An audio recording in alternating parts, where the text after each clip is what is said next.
వీక్షకులందరికీ నమస్కారం. జూన్ నెలలో కుంభరాశి వారికి ఏ విధమైనటువంటి ఫలితాలు కలగబోతూ ఉన్నాయో ఈ కార్యక్రమం ద్వారా తెలుసుకుందాం. ముఖ్యంగా గ్రహస్థితిని గనక గమనిస్తే కుంభరాశి వారికి ఈ మాసంలో జన్మశని యొక్క సంచారం ఉంటుంది. రాహు 2వ స్థానంలోనూ, కుజుడు జూన్ 1వ తారీఖు నుండి కుజుడు 3వ స్థానంలో సంచారం చేస్తారు. అలాగే చతుర్థ స్థానంలో రవి, చతుర్థ స్థానమందు గురుడు సంచారం చేస్తూ ఉండగా శుక్రబుధులు కూడా చతుర్థ స్థానంలోనే ఉన్నారు. అలాగే ఈ రాశి వారికి 8వ ఇంట కేతు యొక్క సంచారం జరుగుతూ ఉన్నది. ప్రత్యేకించి ఏ గ్రహాల అనుకూలం, ఏ గ్రహాల ప్రతికూలం అనేటువంటి విషయాన్ని చూస్తే ఏలినాటి శని సరే, శనేశ్వరుడు ప్రతికూలంగా ఉన్నారు. రాహు చాలా అనుకూలమైనటువంటి గ్రహం, 2వ స్థానమందు యోగిస్తారు. అలాగే కుజుడు 3వ స్థానమందు యోగిస్తారు. చతుర్థ స్థానమందు గురుడు యోగించేటువంటి గ్రహం కాదు. అది చాలామంది పొరపాటు పడుతూ ఉన్నారు. జాతకం వేరు, గోచారం వేరు. ఇది చాలాసార్లు చెప్పాను నేను. గురుడు కానీ రవి కానీ అది అర్ధాష్టమం, అష్టమంలో సగము, అది అర్ధాష్టమం, అది మంచిది కాదు. కాబట్టి కుజుడు, రాహువు, చంద్రుడు, శుక్రుడు, బుధుడు ఇలా అనుకూలించేటువంటి గ్రహాల యొక్క సంఖ్య బాగున్నది గత మాసంతో పోల్చుకుంటే. ప్రధానంగా కుజుడిచ్చేటువంటి బలం ముందు మిగతా గ్రహాల యొక్క ప్రతికూలత కొంత తగ్గుతుంది. ఎందుకంటే 3వ స్థానాధిపతి ఆయన, మేష రాశికి అధిపతి, మేష రాశిలోనే ఉన్నారు. ఇంకొక గొప్ప విషయం ఏంటి అంటే 3వ స్థానానికి ఉండేటువంటి కారకత్వాలకి అధిపతి ఆయన.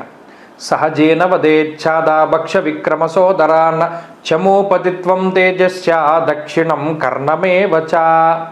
ఇలా ఏవైతే 3వ స్థాన కారకత్వాలు ఉన్నాయో అన్నిటికీ ఆయనే అధిపతి, ఆ కారకుడు. కాబట్టి ఆ స్థానంలో ఉన్నప్పుడు అందులోను క్రూరో బలీచే ధృతే, ఉపచయ స్థానాల్లో క్రూరో బలీచే ధృతే, ఉపచయ స్థానాల్లో కుజుడు చాలా యోగ్యంగా ఫలితం ఇస్తారు అని చెప్పి అదే గోచార భాగంలో చెప్పబడింది. కాబట్టి ఆ 3యంలో ఉన్న కుజుడు చాలా యోగ్యమైన ఫలదాత. ఆ ఒక్క బలం చాలు ఈ జూన్ నెలలో. ఇంకే బలం ఉన్నా లేకపోయినా. మరి దాంతోపాటు రాహువు కూడా అనుకూలిస్తూ ఉన్నారుగా. ఈ పాపగ్రహాలుగా చెప్పబడినటువంటి కుజరాహువులు నైసర్గిక పాపగ్రహాలు, వాళ్ళే శుభ ఫలితాలను ఇస్తూ ఉన్నారు. మరి వీటి వల్ల ఏంటండి? మొట్టమొదటగా ఆర్థికపరమైనటువంటి విషయాలకు వస్తే, ఆర్థికంగా కుంభరాశి వారికి చాలా బాగుంది జూన్ నెలలో. ఎందుకంటే 2వ స్థానంలో సౌభాగ్య, భాగ్యం, ఆరోగ్యం. ఇది చాలాసార్లు చెప్పాను. అర్ధలాభం యశస్కరం.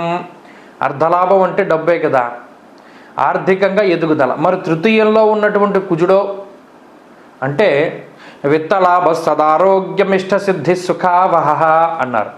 విత్తము అంటే డబ్బు, విత్తలాభ సదారోగ్యము అంటే ఆర్థిక లాభాన్ని ఇస్తుంది కుజుడి యొక్క స్థితి. సదారోగ్యము ఆరోగ్యాన్ని ఇస్తుంది. ఎందుకంటే అష్టమాత్ అష్టమం 3యం. ఆరోగ్యం ఇవ్వాలంటే 3యం బాగుండాలి. మరి ఆ స్థానంలో కుజుడు మంచి యోగ్యమైన ఫలదాత. కాబట్టి ఆ కుజుడు చాలా అత్యద్భుతమైనటువంటి శుభ ఫలితాలను ఇస్తారు. అంటే ఆర్థికంగా గత మాసాలతో పోల్చుకుంటే కుంభరాశి వారికి ఈ మాసం చాలా అత్యద్భుతమైనటువంటి ఫలితాలు గోచరిస్తూ ఉన్నాయి. మరి ఖర్చు అండి, ఆదాయం బాగుంది సరే, ఖర్చు. అర్ధాష్టమ రవి, అర్ధాష్టమ గురుడు ఉన్నారు. యాచనం బుద్ధి చాంచల్యం తేజో హానిర్ధనర్వ్యయం. డబ్బు ఖర్చు గురించి కూడా చెప్పాడు అందులో. అయితే 100 రూపాయలు సంపాదిస్తే ఒక 60 రూపాయలు 70 రూపాయలు ఈఎంఐల కింద, అప్పుల కింద పోతాయండి. మిగతా 30 రూపాయలు మాత్రం కుంభరాశి వారికి మిగులుతుంది అన్నారు. ఇక్కడ ఇంకొక ఆయన ఉన్నాడు కుంభరాశి వాళ్ళకి. తేజో హానిర్మతిర్భ్రంశో మనఃపీడ భయం తదా. శనేశ్వరుడు అనేటువంటి ఆయన ఉన్నారండి. ఆయన స్వయంకృతాపరాధాన్ని కలగజేస్తారండి. అంటే ఇప్పుడున్న గ్రహస్థితి 100 రూపాయల ఆదాయాన్ని ఇచ్చి 70 రూపాయలు తీసేసుకుంది. మిగతా 30 రూపాయల్లో 30 రూపాయలు, దాన్ని మించి ఇంకో 30 లోటు బడ్జెట్లో కూడా తీసుకుపోతారండి. ఆయన శనేశ్వరుడు అండి. ఆయన స్వయంకృతాపరాధాలనే కలగజేస్తారండి. వ్యసనాలకి, జోదానికి, బెట్టింగులకి డబ్బు పోయింది అంటే ఆయన వల్లే పోతుందండి అన్నాడు. మరి ఏం చేయాలండి ఆ డబ్బు పోకుండా? అంటే ఇంకా మనం ఏమీ చేయకుండా అన్నీ దగ్గర పెట్టుకుని కూర్చోవడమే. అన్ని అవయవాల్ని దగ్గర పెట్టి కూర్చోవాలన్నాడు. అంటే ఏంటండి? బుద్ధి, మనస్సు, చపల చిత్తాన్ని కలిగి ఉన్నటువంటి అవయవాలు వీటన్నిటినీ కూడా దగ్గర పెట్టుకుని కూర్చుంటే ఆ పై పోయేటువంటి డబ్బు ఆ స్వయంకృతం వల్ల పోదన్నాడు.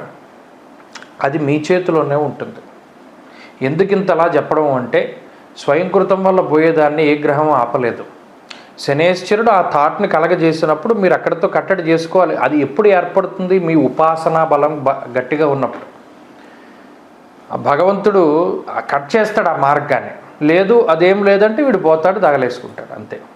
కాబట్టి అక్కడ ఆర్థికంగా మీ చేతిలోనే ఉంది. ఆ 30 రూపాయలు మీ దగ్గర దాచుకోవాలి అన్నా, 30కి 30 వేసి 60 పోగొట్టుకోవాలి, 30 లోటులోకి వెళ్ళిపోవాలి అన్నా మీ చేతిలో. ఇంకా ఆరోగ్యం ఏంటండి అంటే, ఆరోగ్యం చాలా బాగుంది. ఇక్కడ కుజుడు బలంగా ఉన్నారు కాబట్టి ఏ విధమైన అనారోగ్య సమస్యలు ఉన్నా సరే ఆయన త్వరితగతిన బయటపడేయడానికి అవకాశాన్ని కలిగిస్తాడు. అలాగే ఆరోగ్యపరమైనటువంటి వృద్ధిని కలగజేస్తారు. ఆరోగ్యపరంగా పరిస్థితులు బాగున్నాయి. సదారోగ్యం అన్నారు కదా, విత్తలాభ సదారోగ్యం అన్నారు కాబట్టి బాగుంది.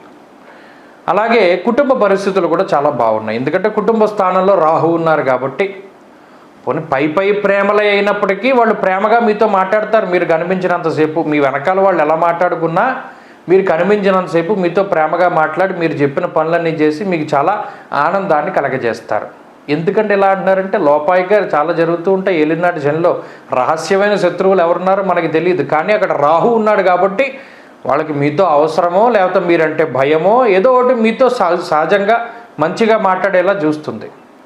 అయితే ఇంకో విషయం ఏంటి, అది కుటుంబ పరిస్థితులు. ఇక ఉద్యోగం కానీ వ్యాపారం కానీ ఈ పరిస్థితులన్నీ చాలా బాగున్నాయి. ఎందుకంటే ఆదాయం పెరుగుతోంది కాబట్టి ఈ రెండు పరిస్థితులు చాలా బాగుంటాయి. వృత్తి ప్రవృత్తులు బాగున్నాయి. విద్యార్థులకు ఉండేటువంటి గ్రహస్థితి కూడా చాలా బాగున్నది ఈ మాసంలో. ప్రత్యేకించి స్త్రీలకి కూడా ఇదే గ్రహస్థితి అన్వయం అవుతూ ఉంటుంది. కుంభరాశికి సంబంధించినటువంటి స్త్రీలందరికీ కూడా ఈ జూన్ నెలలో మంచి అవకాశాలు ఉద్యోగ వ్యాపారాల పరంగా వస్తాయి. ఆరోగ్యము, ఐశ్వర్యము, సంతానాభివృద్ధి, కుటుంబాభివృద్ధి కూడా కనబడుతూ ఉన్నాయి. మరి కుంభరాశి వారు ఏ పరిహారం చేయాలండి అంటే, ఇక్కడ అర్ధాష్టమ రవిగురుల యొక్క దోషం ప్రధానంగా ఉన్నది కాబట్టి ప్రతిరోజు సిద్ధమంగళ స్తోత్రాన్ని కానీ ప్రతిరోజు దక్షిణామూర్తి స్తోత్రాన్ని కానీ పారాయణ చెయ్యాలి. ఇది ప్రధానంగా చేయవలసినటువంటి విషయం. ఇక రెండోది ఏంటంటే ఆదిత్య హృదయం. ప్రతిరోజు లేవగానే సూర్యుడిని చూస్తూ ఆదిత్య హృదయ స్తోత్ర పారాయణ చేయాలి. ఇలా గనక ప్రతిరోజు చేయగలిగితే కుంభరాశి వారికి జూన్ నెలంతా అదృష్టం పడుతుంది. ఇప్పటికే మారినటువంటి గ్రహస్థితి వల్ల మంచి జరిగింది. ఈ రెండు స్తోత్రాలు ప్రతిరోజు చదవడం వల్ల మహా అయితే 10 నిమిషాలు పడుతుందేమో అది చదివితే, దానివల్ల అత్యంత శ్రేయోదాయకమైనటువంటి గ్రహస్థితి ఉంటుంది.